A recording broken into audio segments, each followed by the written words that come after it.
welcome to a special Big Truck Farm Brewery Excursion episode of Brutal Battle. And that's a mouthful. I was such a mouthful. I was so nervous to say that. I didn't want to be the one to start it. It's not just a brewery, it's a farm brewery. Everywhere we look, it says farm brewery, so I feel like we had to say that. Yeah, definitely. So we only have 2 beers to try for this, although there were beers that we had while we were there. They're in Parkton, Maryland, technically. Yeah, so they're in Parkton, Maryland. Apparently they have multiple locations, so we went to this particular farm location that they have in Parkton. Only tried one flight because we're, kind of keeping it low. We had honestly just had a pretty large lunch. Yeah. Feeling pretty full already. And then we thought about hitting another brewery in the area, and Carlin's like, I'm just so full. Yeah, I was like, I just can't. Like, I wouldn't enjoy it. It would make me more uncomfortable. We just can't do it. So we tried 4 beers there. We'll tell you what we thought about those. One of the beers that we have to try on podcast right now is one we have not had yet. And we were able to pick up a single of that from our local liquor store. The second beer is one that we had there that we enjoyed, and we brought an entire 6-pack home of. Yeah, and they do 12-ounce cans, which I love. Yes.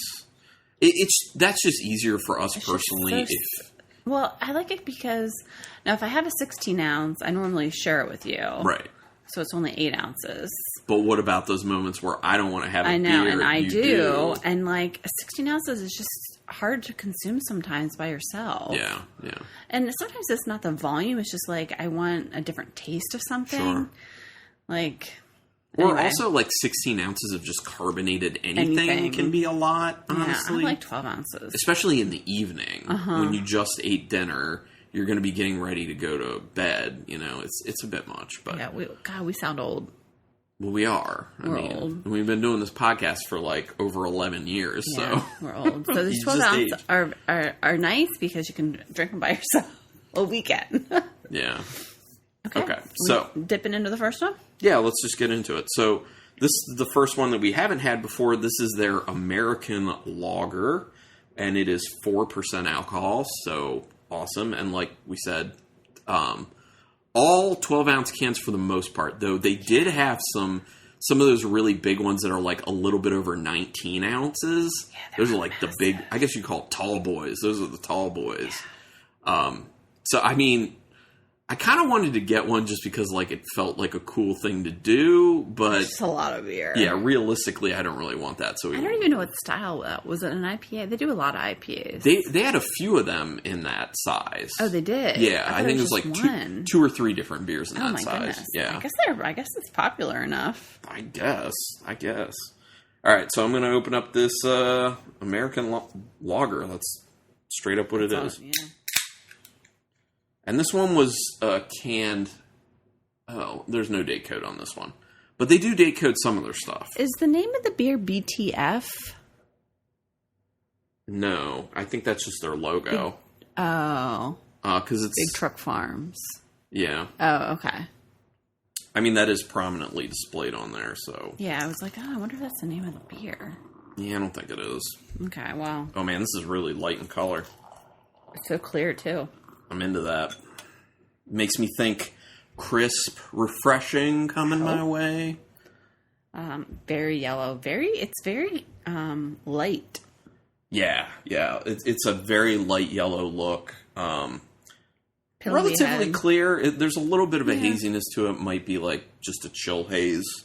Yeah, it looks really nice. It looks inviting. I will say that. For someone like us, really enjoying lagers, it looks very inviting.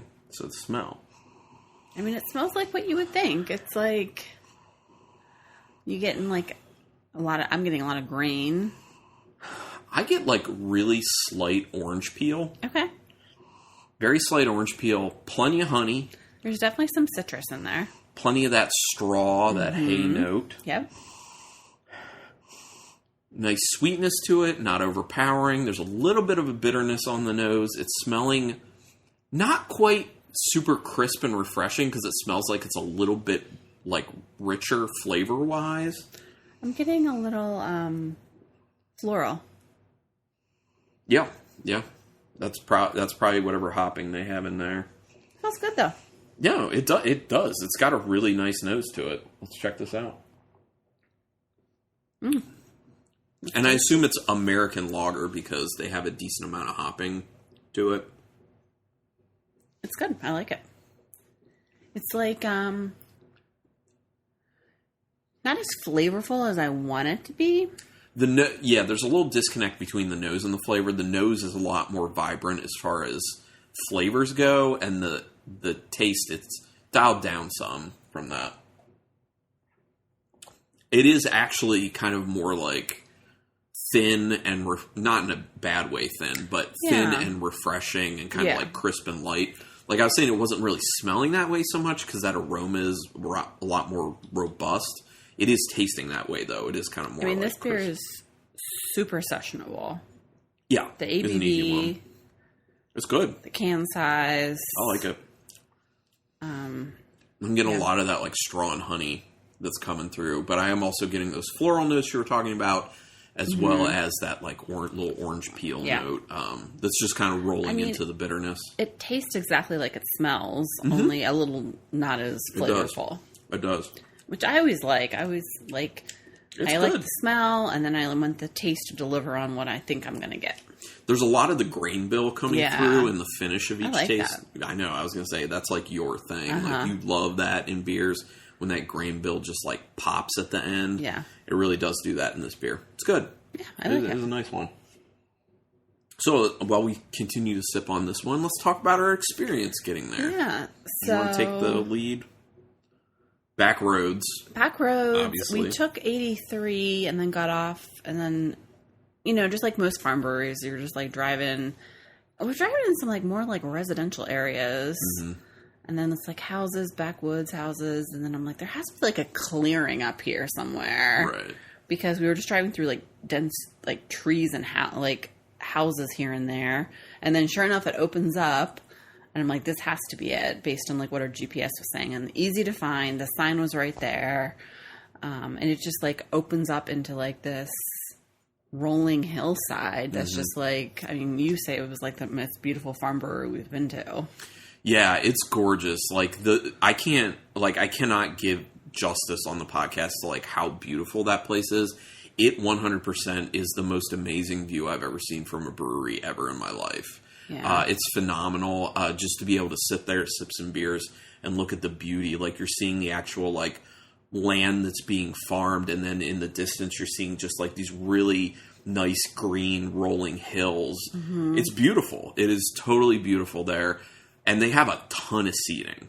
Wow, a ton of indoor is pretty expansive, but their outdoor seating is huge, and they have an outdoor bar, which I love. Yes, that's another thing. So one bar on the inside, and you can see their actual brewing equipment on the inside, like the top of it, and then decent amount of seating on the inside, way more seating on the outside, and they have kind of like a deck area that wraps around the like two sides of the building with a bunch of outdoor seating, and then down from that. At the base of it is where they have the outdoor bar, as well as a bunch of picnic tables and some other tables that they have set up. Like the sun, I call them sun shields. I don't know, like the triangles. You see a lot of breweries. Yeah, like the triangles that are strung up to give you some shade. Yeah. And they also built a playground out of a lot of tires. Like big tires. Yeah, huge tires. It looks cool. It looks like a fun place for kids to play. I thought it looked fun. I'd like to play there if I were a kid. And then they also had an archery range. Yeah, we were in the distance. like, what is that? I don't know if that's something that they allow people coming there as like guests to do, but they literally had like a bunch of bales of hay like stacked up really high with targets, and they had, it looks like actual like bow and arrow like in a few different stations sitting there. So I don't know if that was for something else that they had going on, or people could just do that. I don't know, but cool. I was trying to figure out, I don't know when they opened. Like, nothing's really on their website. I think it might be on this can, like they established. It looks like 2016. Oh, they're that old? It looks like 2016. Oh. I can't, like the font of it, it could be a 6 or an 8, but I think it's a 6. See what you think. I think it's 2016.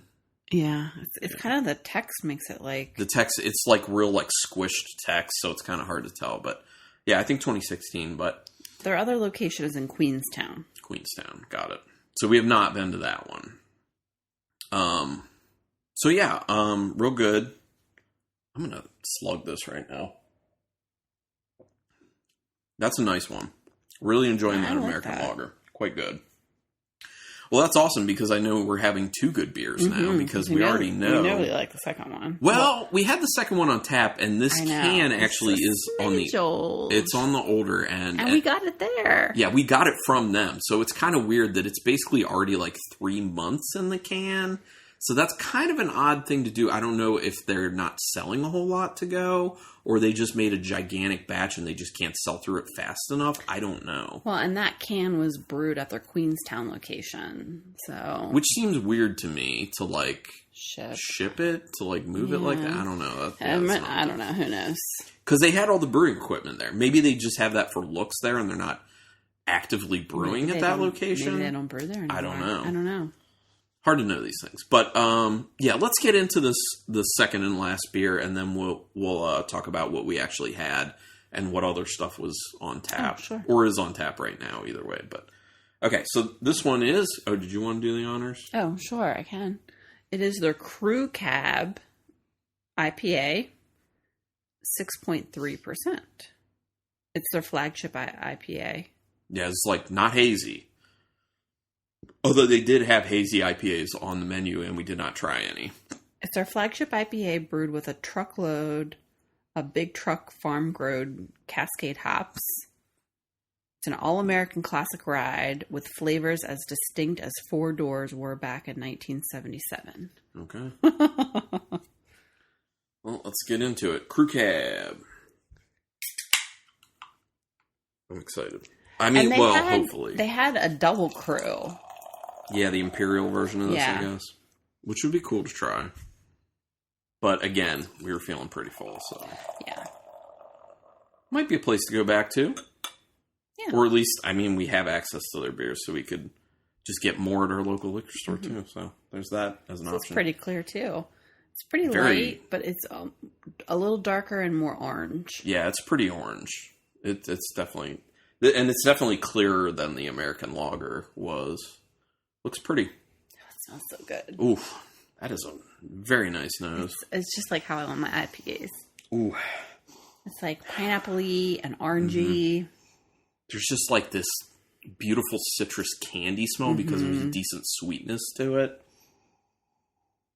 It's like syrupy hard candy, like syrupy citrus hard candy type perception in the nose. But not too sweet.